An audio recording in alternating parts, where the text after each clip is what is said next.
Assalamualaikum warahmatullahi wabarakatuh. Halo adik-adik semuanya, siswa-siswi tingkatan SMA se-Sulawesi Selatan. Gimana nih kabarnya hari ini? Semoga adik-adik semua selalu dalam keadaan sehat. Tak lupa pula kita berterima kasih kepada Bapak dan Ibu Guru yang telah membimbing adik-adik kita di sekolah dengan penuh tulus dan ikhlas. Semoga Bapak dan Ibu Guru di sekolah mendapatkan kesehatan yang berlimpah. Nah, baik, kembali lagi bersama Kak Arifa di sini, tentu saja masih dengan program yang sama, yaitu program Smart School Generasi Smart berkarakter cerdas Ki.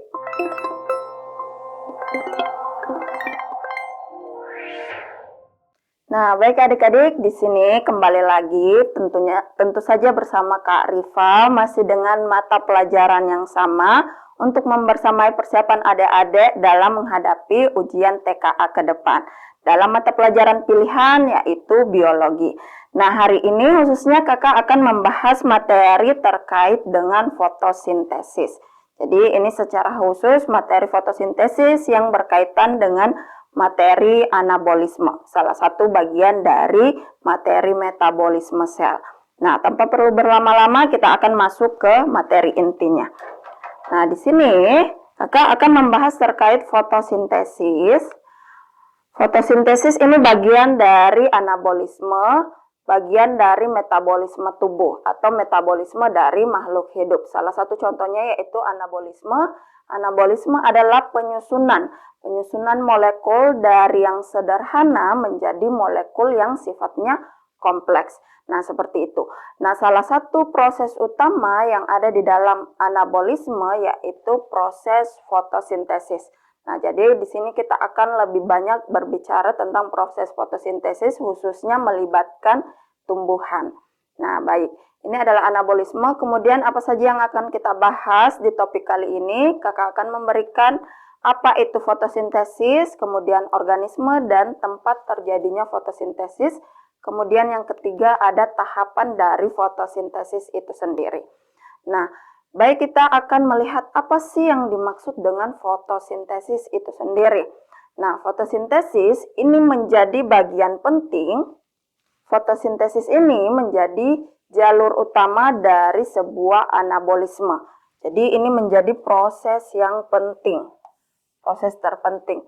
Nah, apa itu fotosintesis? Jadi ini adalah proses biokimia di mana ini adalah proses mengubah dari senyawa anorganik yaitu ada CO2 dan ada H2O yang akan diubah menjadi senyawa yang sifatnya organik dengan melepaskan oksigen atau O2 sebagai produk sampingannya. Jadi kalau ada mendengar kata fotosintesis, nantinya pasti akan menghasilkan yang namanya oksigen sebagai produk sampingnya, dan senyawa organik di sini biasanya itu berupa glukosa. Nah, berupa glukosa itu adalah senyawa organik. Nah, ini diperoleh dari mana? Dengan menggunakan energi cahaya sebagai sumber energinya. Nah, ini adalah hal yang harus adik-adik ketahui. Faktanya bahwa proses fotosintesis ini merupakan bentuk utama dari asimilasi karbon yang fungsinya untuk menopang hampir seluruh kehidupan yang ada di muka bumi ini. Jadi sepenting itu yang namanya proses fotosintesis.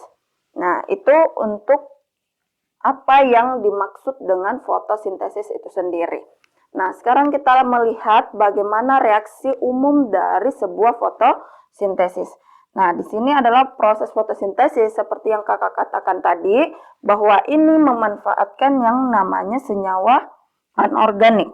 Senyawa anorganiknya di sini ada CO2 atau karbon dioksida dan H2O. Kemudian nanti akan menghasilkan ini adalah glukosa sebagai produk utama dan O2 sebagai produk sampingan dari fotosintesis itu sendiri. Nah, nanti kita akan melihat siapa yang mampu melakukan fotosintesis. Jadi, kalau kakak tuliskan reaksi secara umum, di sini kita bisa melihat ada penggunaan 6 CO2 ditambah dengan 6 H2O atau air Ini dengan bantuan cahaya matahari dan zat klorofil, ini akan menghasilkan C6H12O6 ditambah dengan produk sampingannya yaitu oksigen yang kita nikmati hingga hari ini. Nah, seperti itu ya adik-adik untuk rumus umum dari sebuah fotosintesis. Nah, berikutnya di sini kakak akan memperlihatkan siapa-siapa sih pelaku dari fotosintetik atau siapa yang mampu melakukan sebuah proses fotosintesis. Nah, kita lihat yang pertama, yang paling utama atau yang paling banyak melakukan proses fotosintesis itu adalah dari kelompok tumbuhan hijau atau dari kingdom Plantae. Nah, ini yang paling banyak ya karena ini merupakan makhluk hidup yang sifatnya autotrof, jadi mampu melakukan fotosintesis karena mempunyai pigmen. Nah, kemudian selanjutnya ada siapa lagi? Organisme fotosintetik yang mampu melakukan proses fotosintesis juga bisa berasal dari alga. Alga ini bisa dari yang sifatnya uniseluler atau bersel satu maupun yang sudah bersel banyak atau multiseluler. Nah, itu bisa melakukan proses fotosintesis. Kemudian selanjutnya ada dari kelompok bakteri, khususnya bakteri Cyanobacteria. Nah, ini kelompok bakteri yang mampu melakukan proses fotosintetik. Contohnya ada Anabaena, ada dari Nostoc, itu semua adalah jenis bakteri yang dikategorikan Cyanobacteria, mampu melakukan proses fotosintesis. Nah, seperti itu. Untuk selanjutnya, di sini kita akan melihat di mana tempat terjadinya sebuah fotosintesis. Nah, yang pertama, untuk tumbuhan dan alga, itu tempat terjadinya fotosintesis itu khususnya pada organ yang namanya kloroplas. Jadi ini organ kloroplas, tempat khusus terjadinya sebuah fotosintesis. Nanti kita akan melihat bagian-bagiannya secara detail. Nah, kemudian untuk tadi ada juga organisme yang mampu melakukan fotosintesis, itu dari kelompok bakteri. Nah, bakteri ini tidak mempunyai yang namanya kloroplas. Nah, terus fotosintesisnya terjadi di mana? Bakteri untuk khususnya fotosintetik itu terjadinya di membran plasma. Jadi di membran plasmanya nanti itu ada lipatan tilakoid. Nah, disinilah nanti terjadi proses fotosintetik tersebut sebagai pengganti organel kloroplas. Karena di bakteri itu nggak ada ya kloroplasnya. Nah, seperti itu untuk perbedaan tempat fotosintesis antara tumbuhan dan alga maupun bakteri. Berikutnya, kita akan melihat tahapan dari adanya sebuah proses fotosintesis. Nah, di proses fotosintesis itu nantinya akan terjadi dua jenis reaksi. Di sini kakak akan membahas secara khusus untuk reaksi yang pertama, yaitu reaksi terang.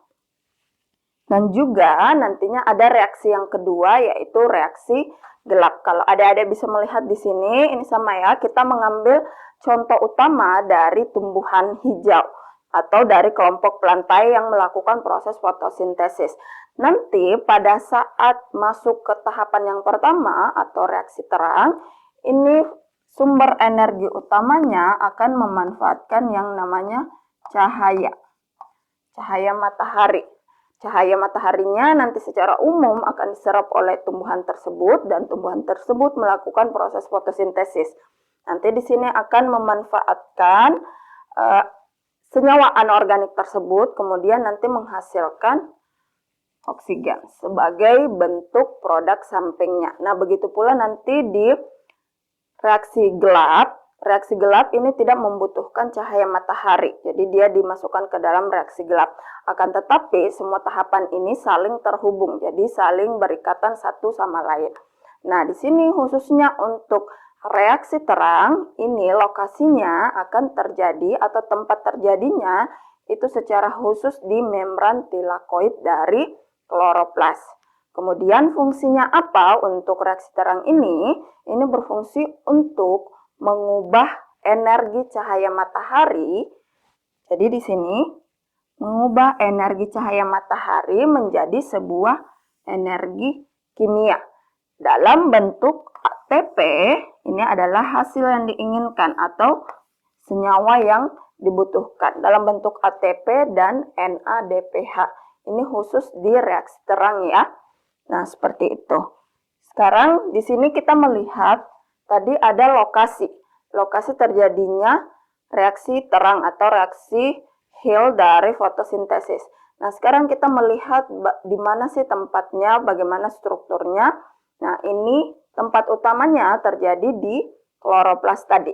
Di sini kita bisa melihat ini adalah struktur utama dari kloroplas, organel kloroplas yang ada di dalam tumbuhan yang berfungsi sebagai tempat terjadinya reaksi fotosintesis, baik reaksi gelap maupun reaksi terang. Nah, karena di sini kita akan melihat strukturnya, di sini kakak akan memperlihatkan ini adalah kantong pipi yang tersusun. Nah, satu kantong pipi ini disebutnya tilakoid.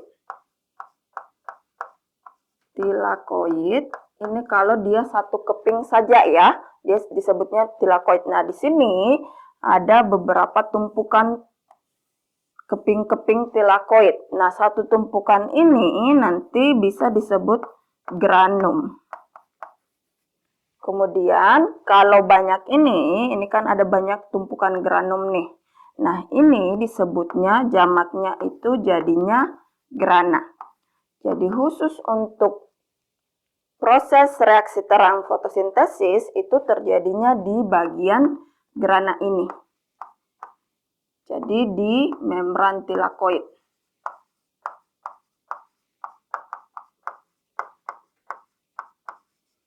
Membran tilakoidnya. Nah, terus di sini dua bagian utama yang harus kita ketahui di dalam kloroplas. Ada cairan di dalam kloroplas ini. Yang di sini di bagian putih ini menunjukkan bagian stroma. Nanti tempat terjadinya reaksi gelap. Nah, kita fokuskan dulu di reaksi terang. Di sini kenapa reaksi terang itu terjadinya di membran tilakoid. Nah, di membran tilakoid itu sendiri ada yang namanya fotosistem. Jadi fotosistem ini berfungsi untuk menangkap cahaya matahari sehingga terjadi reaksi terang. Nah, reaksi terang tadi kan sumber energi utamanya berasal dari cahaya matahari. Nah, di membran tilakoid ini kalau kita perbesar di sini, ini adalah perbesaran dari membran tilakoid ya. Di sini ada fotosistem. Ini bagian fotosistem yang nantinya akan menyerap foton atau cahaya matahari. Nah, nantinya diserap di sini. Kalau kita perbesar, untuk fotosistem jika kita perbesar, nanti bentuknya akan seperti ini.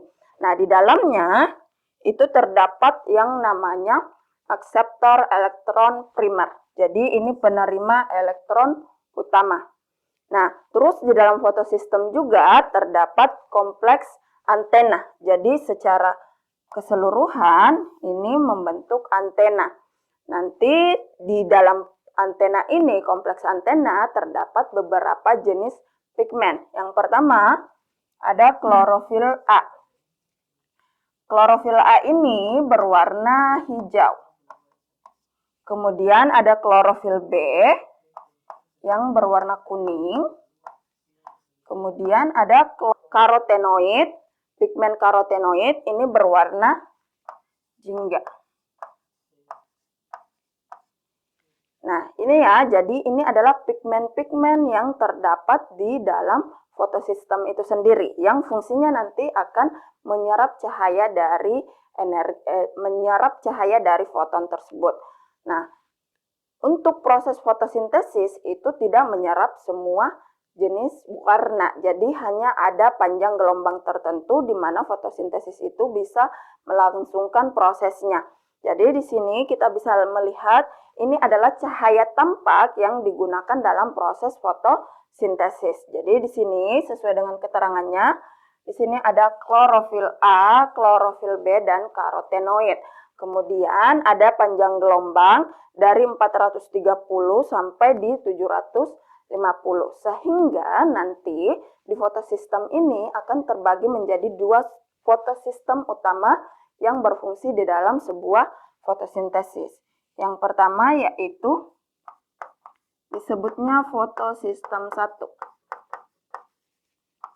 dengan panjang gelombang di sana 700 nanometer. Kemudian fotosistem 2 ini menyerap pada panjang gelombang 680 nanometer. Ini ya, ini kita ambil contohnya, dia fotosistem 2 dengan panjang gelombang 680.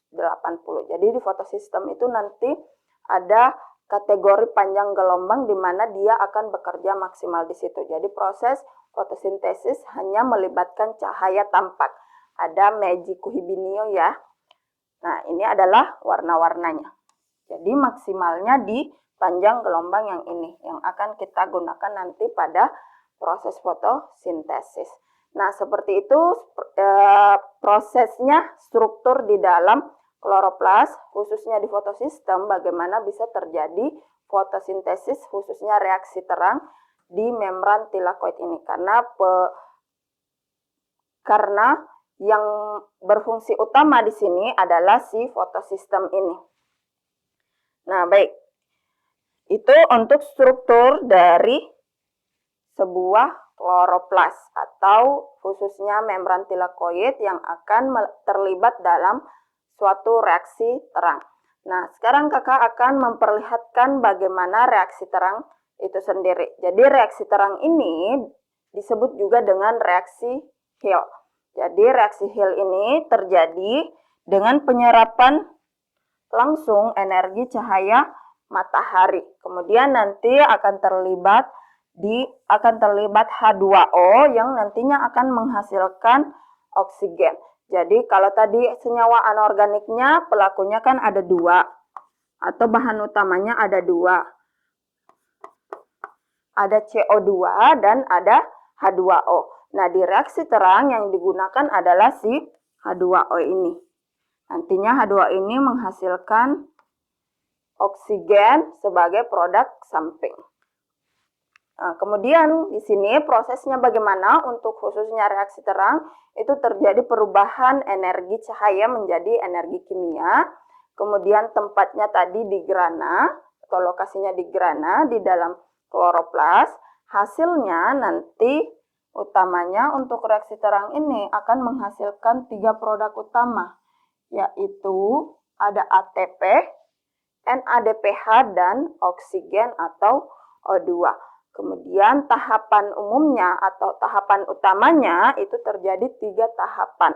Ada yang dikatakan fotolisis atau pemecahan air, kemudian ada fotofosforilasi, dan ada pembentukan NADPH. Kalau ini fotofosforilasi ini adalah sintesis ATP. Nah, seperti itu ya untuk inti utama dari reaksi terang. Nah, sekarang kakak akan memperlihatkan bagaimana proses reaksi dari fotosintesis di reaksi terangnya. Nah, ini adalah proses yang terjadi di dalam reaksi terang. Baik, untuk reaksi terang itu nanti akan terjadi 2 aliran utama atau 2 tahapan utama. Nanti ada yang dinamakan aliran elektron yang sifatnya non-siklik. Kemudian ada aliran elektron yang sifatnya siklik. Nah, di sini kita akan melihat untuk aliran non-siklik, jadi ada kata non ya. Siklik artinya 1 siklus. Jadi non-siklik berarti dia tidak berputar 1 siklus yang berulang. Nah, ini sifatnya linear atau bentuknya linear. Nah, kita akan melihat bagaimana prosesnya. Di sini dari awal, ini kan terjadinya tadi di membran tilakoid. Di dalam kloroplas, di grananya. Di dalam ini ada fotosistem. Nanti fotosistem ini awalnya akan menyerap yang namanya foton atau cahaya. Cahaya ini diserap ke dalam fotosistem.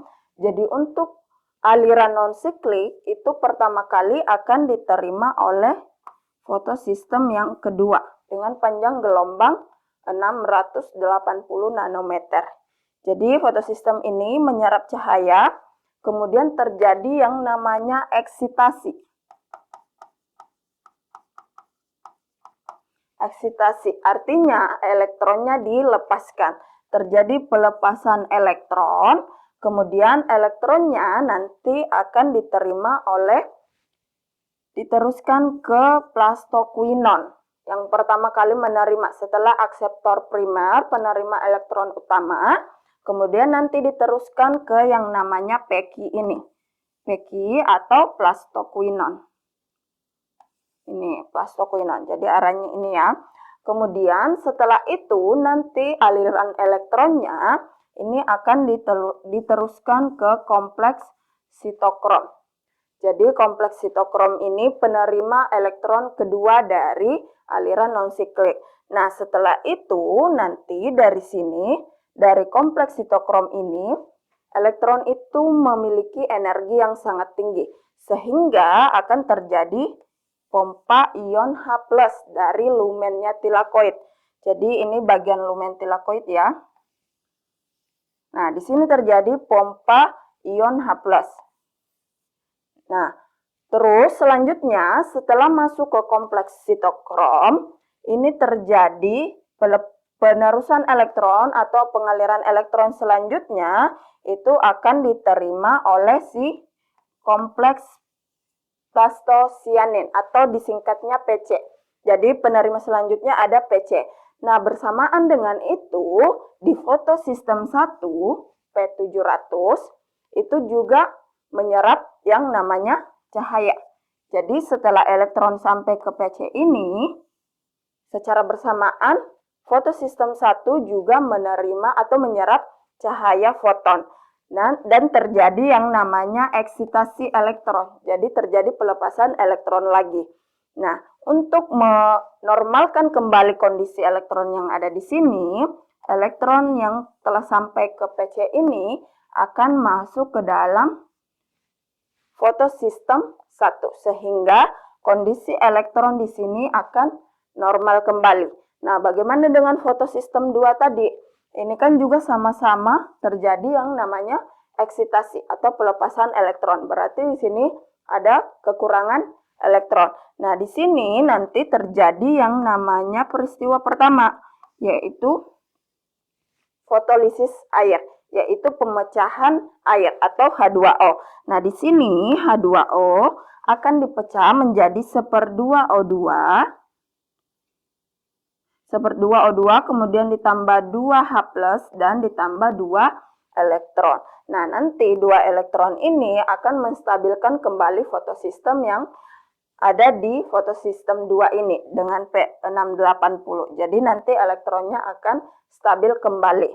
Sedangkan aliran elektron yang sudah sampai ke PC ini masuknya ke dalam sini untuk menstabilkan fotosistem yang ada di P700 ini atau fotosistem 1. Kemudian, apa yang terjadi dengan elektron yang telah tereksitasi dari fotosistem ini? Nanti ini akan diteruskan ke dalam ferredoksin. Jadi penerima elektron ini adalah ferredoksin. Nah, setelah itu ferredoksin ini akan meneruskan ke enzim NADP reduktase.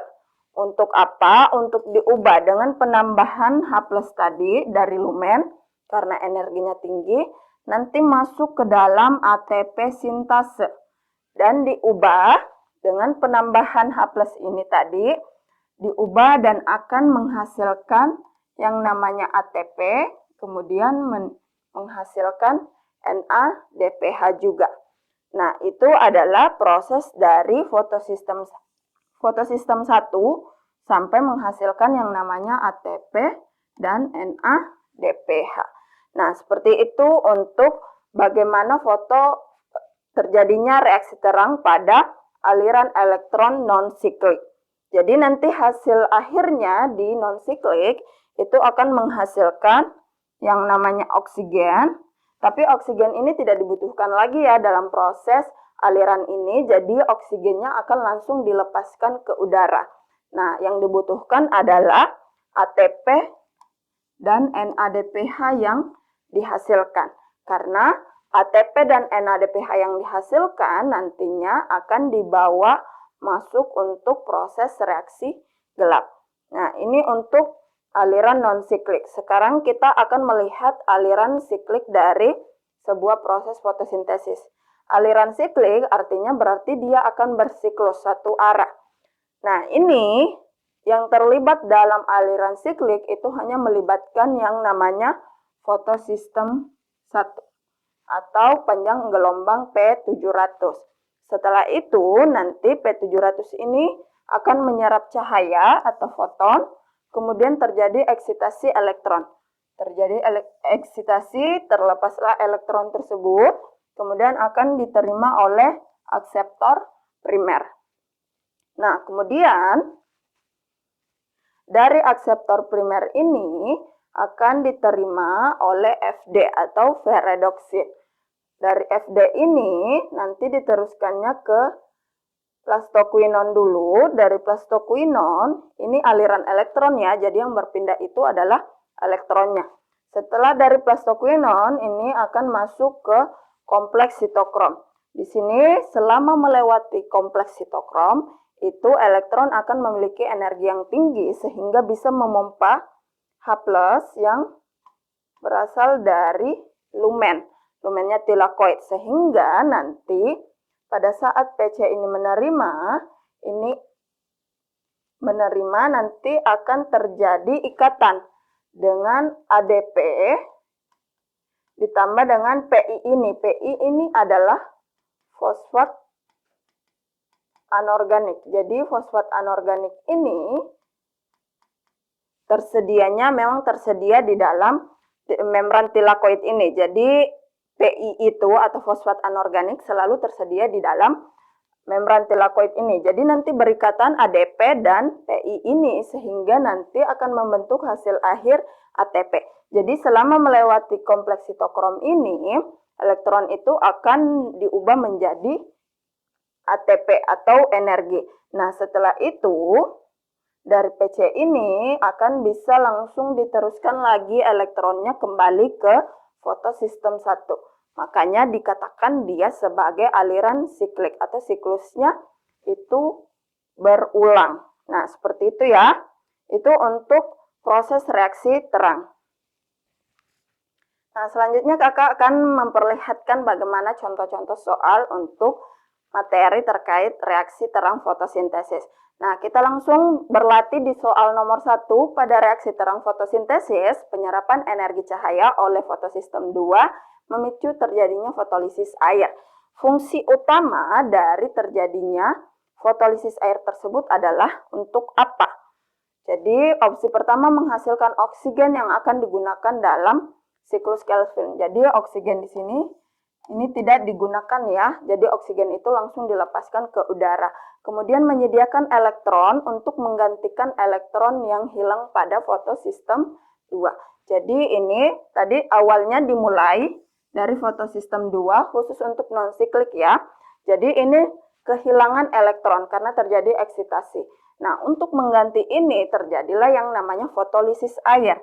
Diubah menjadi 1/2O2 ditambah 2H+, kemudian ada 2 elektron juga. Nah, ini 2 elektron yang digunakan untuk mengganti ke sini. Jadi, ini adalah jawaban yang tepat. Itu untuk contoh soal yang pertama. Nah, sekarang kita lihat contoh soal yang kedua. Masih dengan materi yang sama. Jadi, di sini soalnya kita bisa melihat ada perjalanan elektron atau aliran elektron dari reaksi terang. Nah, karena di sini alirannya dimulai dari fotosistem 2, ini berarti terlibatnya juga adalah reaksi non-siklik atau aliran elektron yang sifatnya non-siklik. Non-siklik. Nah, kemudian dari fotosistem 2, kemudian ada plastoquinon, ada kompleks sitokrom, kemudian plastocyanin, dan berakhir di fotosistem 1. Selama elektron melewati kompleks sitokrom, terjadi peristiwa penting. Apa peristiwa penting tersebut? Pembentukan NADPH dari NADP+. Nah, ini terjadinya setelah melewati ini. dari fotosistem 1 tadi ke ferredoxin. Barulah masuk ke NADP+. Nah, seperti itu ya, berarti ini kurang tepat. Pemecahan molekul air menjadi ion hidrogen dan oksigen. Ini juga kurang tepat ya, karena ini pemecahan ini fotolisis air itu terjadinya dari fotosistem 2 ini. Prosesnya ke sini. Nah, terus yang ketiga pemompaan ion hidrogen atau proton dari stroma ke dalam lumen tilakoid. Jadi ini tadi pada saat melewati kompleks sitokrom tersebut, karena elektron itu mempunyai energi yang sangat tinggi, itu akan menghasilkan atau menarik ion hidrogen atau proton dari lumennya tilakoid, sehingga mampu membentuk yang namanya ATP. Nah, seperti itu adik-adik contoh soal dari materi terkait dengan fotosintesis. Nah, baik, itu saja untuk materi yang bisa kakak sampaikan terkait dengan fotosintesis. Nah, itu baru tahapan awal dari fotosintesis ya, terkait reaksi terang. Semoga adik-adik semua bisa memahami apa yang kakak sampaikan. Kalau menurut adik-adik ini bermanfaat, boleh dibantu untuk di-share ilmunya ke teman-teman yang lain. Lebih dan kurangnya mohon dimaafkan, kakak pamit undur diri. Sampai jumpa di video berikutnya. Assalamualaikum warahmatullahi wabarakatuh.